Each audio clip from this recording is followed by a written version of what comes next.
Le sommet de la communauté politique européenne s'est achevé avec un nouveau message de soutien du continent à l'Ukraine. D'autres thèmes ont été abordés comme l'immigration ou la démocratie. À l'occasion de la 4e réunion de la communauté politique européenne, Zelensky a taclé Orban pour ses déplacements en Russie et en Chine. Joe Biden est-il encore le bon candidat pour les démocrates? La question de la viabilité de sa campagne est posée dans son propre camp. Les dirigeants de 46 pays européens se sont réunis près d'Oxford, en Angleterre, pour discuter de questions importantes touchant à la sécurité et à la stabilité du continent. Le sommet de la communauté politique européenne a abordé les questions de l'immigration, de l'Ukraine, de la défense et de la démocratie. Pour le nouveau gouvernement britannique de Keir Starmer, c'était aussi l'occasion de rétablir des relations avec l'UE et de réaffirmer la défense sans condition de l'Ukraine par les Européens. A very important commitment made again today, including supporting their energy needs ahead of winter, so getting ahead of this winter, and cracking down on the ships that are helping Russia to evade sanctions. Now, we need to be clear, Ukraine is fighting not just for the Ukrainian people, though of course it is, but for the European people, for freedom, democracy and the rule of law. And our security therefore starts in Ukraine. So we pledge to President Zelensky once again that we will stand with Ukraine for as long as it takes. L'éventualité d'une nouvelle présidence Trump se profile à l'horizon. Ce dernier entretient déjà de mauvaises relations avec le président ukrainien Zelensky, qu'il a tenté de faire chanter en 2019 en menaçant de lui retirer son aide militaire. Pour le Premier ministre irlandais Simon Harris, l'issue de la présidentielle américaine est certes importante, mais ne doit pas tout conditionner. I think it's really important that the European Union and the European family prepares to stand by Ukraine for however long it takes, regardless of what else happens in the rest of the world. Like, our support for Ukraine is not conditional on the outcome of an election in another part of the world. Our European values remain the same and consistent regardless of what any other country decides to do, and it's not for me to cut across that process. But I would hope in other parts of the world, including the United States, that support for Ukraine will remain, because I do recognise that on a cross-party basis in Congress, that support has been quite strong. The fact that the Republican National Convention is taking place at the same time as the European political community is helpful, because it gives European leaders a chance to discuss how to prepare for a more hostile United States should Donald Trump re-enter the White House. And some of the issues on discussion, migration, defence, Ukraine, democracy, are shared issues with the United States. However, there's a tacit acknowledgement, at least from some leaders, that depending on who wins the election will really determine how these issues are resolved. Shona Murray, Euronews, Blenheim Palace. Keir Starmer a annoncé un financement de près de 100 millions d'euros pour lutter contre l'immigration clandestine. Le Premier ministre britannique a déclaré, je cite, que pour mettre fin à l'immigration clandestine, nous devons également la combattre à la source. Cette somme d'argent servira donc à financer des projets en Afrique et au Moyen-Orient, notamment dans les domaines de l'aide humanitaire, de la santé et de l'accès à l'éducation. Keir Starmer s'adressait aux dirigeants de 45 pays lors du sommet de la communauté politique européenne organisé au château de Blenheim, tout près de Oxford, en Angleterre.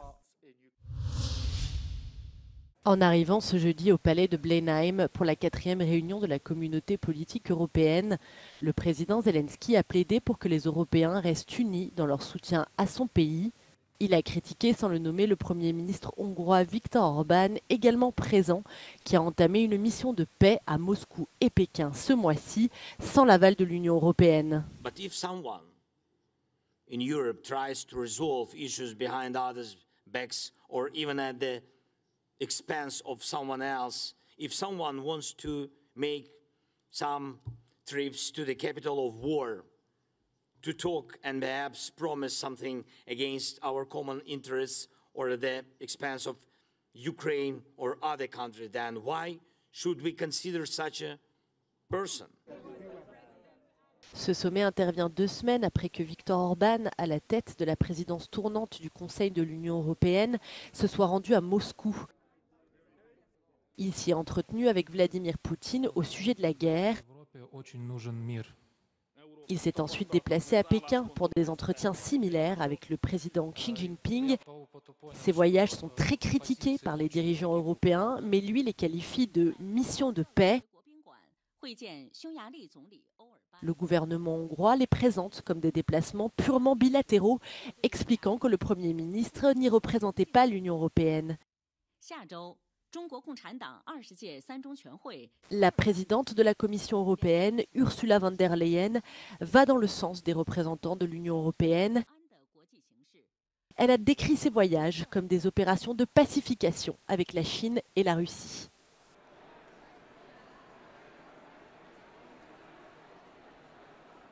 Russia is banking on Europe and the West going soft. And some in Europe are playing along. 2 weeks ago, a European Union Prime Minister went to Moscow. This so-called peace mission was nothing but an appeasement mission. Cette semaine, en guise de représailles, la Commission européenne a déclaré que les fonctionnaires boycotteraient les réunions organisées par la Hongrie. Joe Biden est-il encore le bon candidat pour les démocrates? La question est posée depuis quelques semaines. De hauts responsables du parti font pression sur le président pour qu'il réévalue sa candidature à l'élection présidentielle. L'ancien président Barack Obama aurait même dit en privé que Joe Biden devait réfléchir à la viabilité de sa campagne. L'ancienne présidente de la Chambre des représentants, Nancy Pelosi, a clairement dit à Joe Biden que son parti pourrait perdre la possibilité de prendre le contrôle de cette Chambre s'il ne se retirait pas de la course.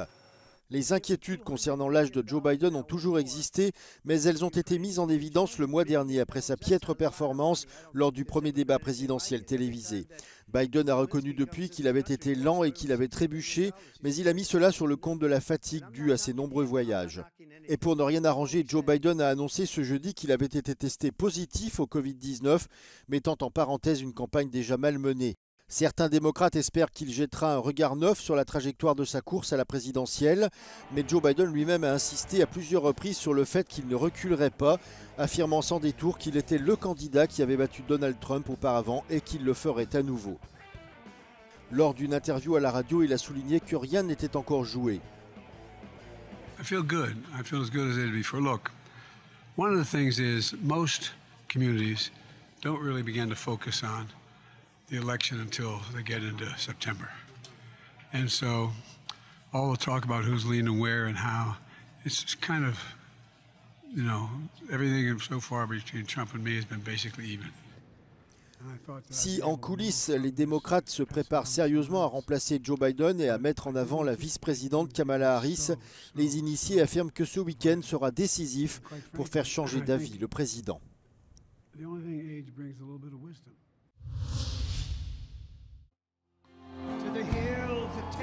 5 jours seulement après avoir survécu à une tentative d'assassinat, Donald Trump est officiellement le candidat des Républicains. Devant une foule acquise à sa cause, il a accepté l'investiture de son parti pour l'élection présidentielle lors de la dernière journée de la convention républicaine à Milwaukee. Lors de son discours, Donald Trump a déclaré qu'il se présentait pour toute l'Amérique, car, je cite, « il n'y a pas de victoire à gagner pour la moitié de l'Amérique ». Pour l'heure, il affrontera le démocrate Joe Biden lors de l'élection présidentielle du 5 novembre.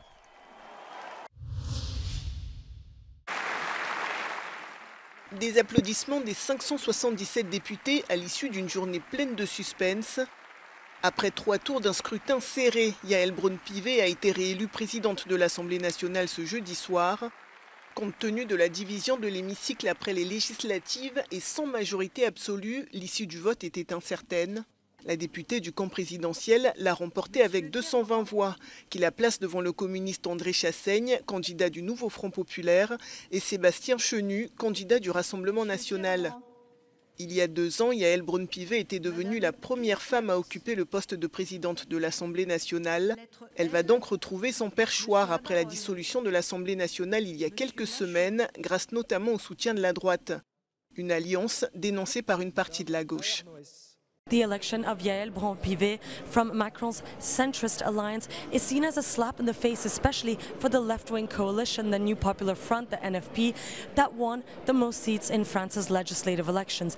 This now could mean that French President Emmanuel Macron could use this election as an excuse not to nominate a prime minister from the left, claiming that it does not represent the vote of the 577 French MPs in the National Assembly. Sofia Katzenkova reporting from from Paris for Euronews.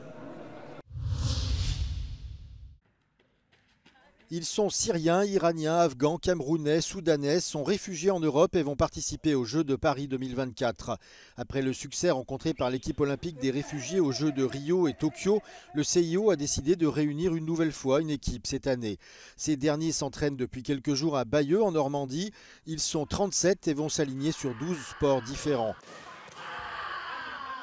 Ils rejoindront ainsi les quelques 10 000 athlètes qui vont concourir pendant 2 semaines à Paris et chercheront à faire passer un message tout en essayant de rendre fiers les réfugiés du monde entier. I have a mission. I want to represent in the Olympic, not just only for one refugee in Taekwondo. I want to be in Olympic as a 100 million people.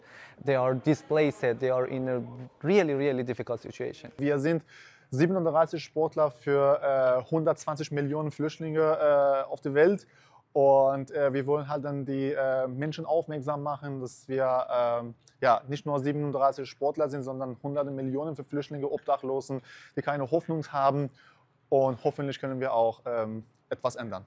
Avec sa riche histoire, sa forte compréhension de l'impact de la guerre et son affinité avec le sort des réfugiés, la ville de Bayeux a été considérée comme l'hôte idéal pour réunir l'équipe avant les Jeux Olympiques. Ce qui est incroyable pour nous en accueillant la délégation des réfugiés olympiques, c'est toute la diversité que peut nous apporter cette délégation. Les associations sportives de Bayeux sont pleinement associées, les habitants vont pouvoir rencontrer les sportifs et ça pour nous c'est une valeur supplémentaire. Début des festivités lors de la cérémonie d'ouverture sur la Seine le 26 juillet prochain.